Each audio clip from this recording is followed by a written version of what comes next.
আসসালামু আলাইকুম গায়াজ।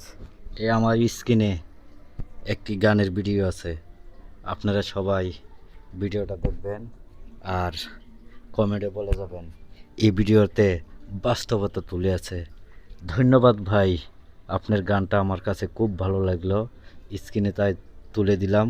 টাকা আপনি হাওলাদ কিছু মনে নেওয়ার করেন না ভাই, সময় পায়ে আপনারা সবাই ধরে, গানটা দেখবেন। আবার টাকা চাইলে সে ঝাড়ি মারে। কিছু মানুষ আছে শুধু নিতে পারে, কিন্তু দেওয়ার সময় তাদের ফাটে। ও আ আমার বাড়ি কিছু টাকা ছিল, একজন হঠাৎ করে হাওলাদ নিল। 2 দিন পরে দেবে বলে টাকা নিছে, 2 মাস পরে ঝগড়া করে দিছে।